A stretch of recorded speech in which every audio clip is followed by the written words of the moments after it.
This is Eric Fishman for EHR TV, and we have the pleasure today of speaking with Betty Otter-Nickerson, President of Sage Healthcare. We're joined by Richard Jonas. And Betty, thank you for taking your time here at MGMA 2010 in the beautiful city of New Orleans. You've had a rather eclectic career, and maybe you could start by telling us the theme of your career, if you will. It's gone through a number of stages.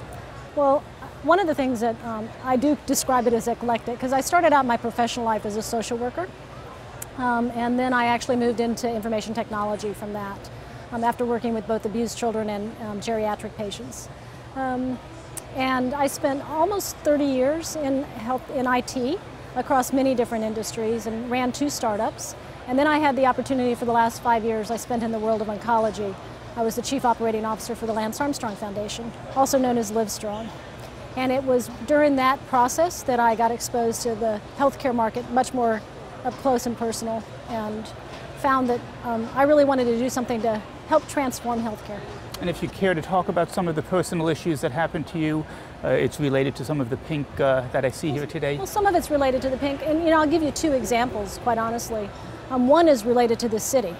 Back when Katrina hit here in this town, at the time I was living in Austin, Texas, and both Houston and Austin had many people who actually moved to the city and lived in our convention center for some months on end. And of those who were affected by cancer, we at the foundation did things to help across the whole Southeast. But there were many people who were living in the convention center who needed cancer treatment and who had no access to their medical records any longer. They didn't know what type of cancer they had or how they were being treated. And so I think that goes to the importance of us as providers and vendors to really make sure that there is an electronic health record that is portable and that is interoperable and that extends across the ecosystem. The other part of that aspect is, while at the foundation, I lost my mother to cancer.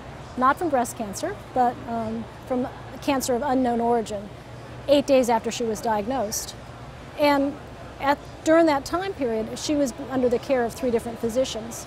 But I think that none of them picked up the problems. And I think that goes to show that right now in the healthcare system, we focus on disease and sickness. We don't really focus on the patient. And so one of the things that we're trying to do at Sage is to really be patient-centric in the offerings that we bring to the market, so that physicians can look at people not only financially and clinically, but they can look at the whole person across everything that touches their health, from health and wellness all the way through delivery of care. And you, as president of Sage, you touch enough physicians to be able to touch probably tens of millions of patients. Can you give some examples of the specific methods that your products can improve patient care at the point of care?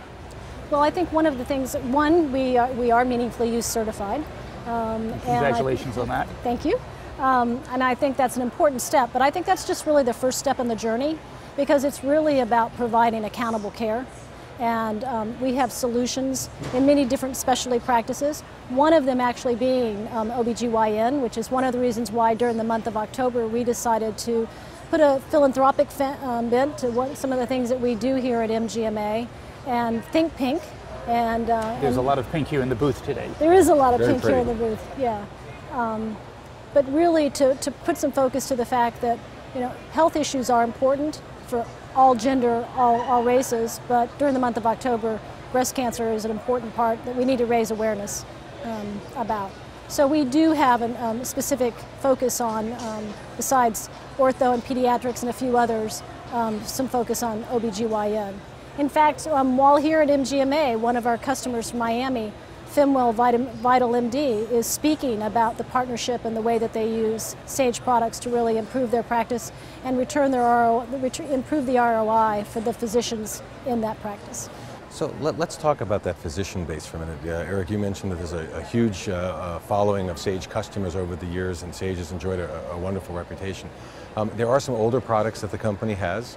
Is there anything in specific that Sage is doing to help those customers transition from some of the older generation product to the newer applications that you have?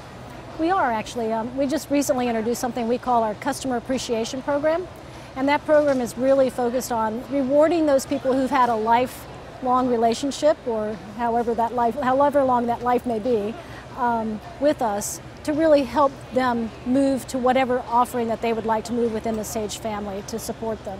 And so it's it's a comprehensive program to help them move and as well as convert their historical data as part of that movement. So for all of those medical manager customers out there who may be Sage customers now or no longer Sage customers, feel free to give us a call and we'd love to talk to you about our customer appreciation program. And so to clarify that, my understanding is that previously you didn't have what we call a line item transaction conversion for the old practice management. I understand that you now successfully have one, so they cannot lose, excuse the expression, but a heartbeat moving from an older generation system to a new. Is that correct? That's correct. We have actually, depending on the complexity of the data and what they want to migrate over, we have 3 different tiers of migration for medical manager, and we've done one as quick as 3 days. So it really depends on what they're trying to do. So.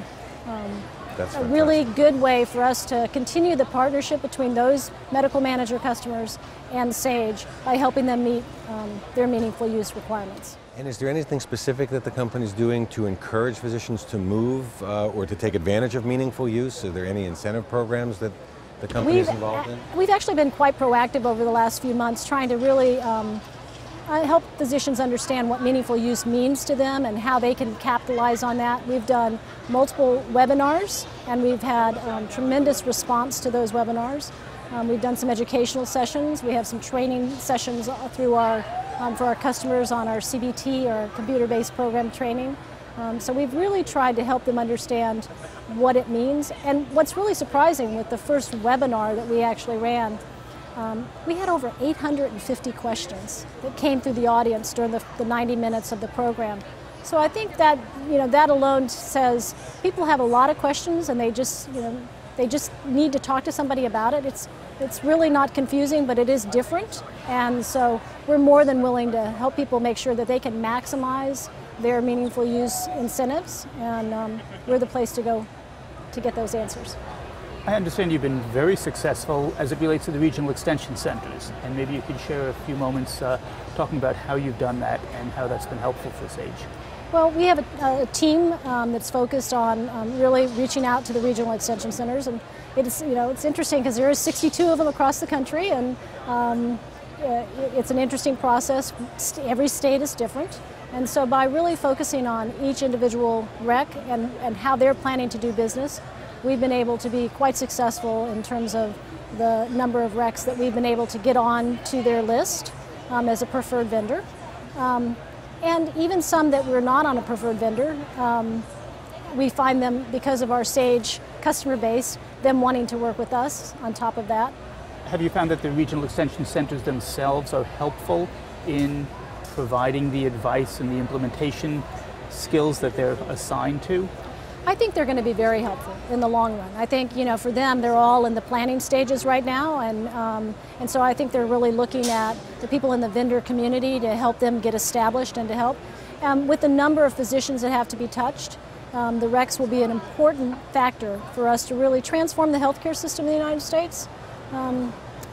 So along those lines, how do you gear up in a short period of time? There's those physicians that have adopted, then there are the latecomers, the procrastinators. How do you gear up for what we all anticipate in the industry as a huge volume over the next several years to be able to help those practices make the transition?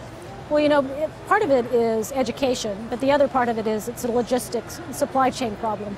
And so it's really, for us, it's a matter of, acute planning and making sure that, we've got the right people, the right resources, and are prepared to handle that. So it's a matter of capacity planning on our end, and for everybody else in the marketplace, especially with, 50,000 IT, shortage of Missing. IT workers. Yeah. Last week I was actually in Austin, Texas, at the University of Texas, at their program where they're certifying new healthcare IT workers, and it's pretty phenomenal what they've been able to do. They've graduated 58 people in their first program, and ourselves, along with 5 other vendors, are helping them with that program. And so it's interesting to see that we're being able to pull people, educate them quickly, and bring them back into an employment situation to help with this capacity issue. We've thought about that a lot. Being in the video business, we think that we should be able to assist in the training of these health IT workers using videos. It, at least to me, seems to make sense. That's a great idea. We should talk about that. Betty, is there anything else that you'd like to talk to us about Sage Healthcare? I just want to say I'm delighted to be, part of Sage, and I'm delighted to be in this market with, not a deep grounding in health IT. I think one of the things that I've enjoyed is bringing a fresh approach to how we look at our business. And I just want to thank all of our customers out there for their business. We wouldn't be where we are without them. And I want them to look at us as their trusted advisor to make sure that they can meet their health goals for their patients, because that's what we're all about. So, Betty? Thank you for the time. Thank you very much. This is Eric Fishman for EHR TV. Thank you very much. Bye-bye.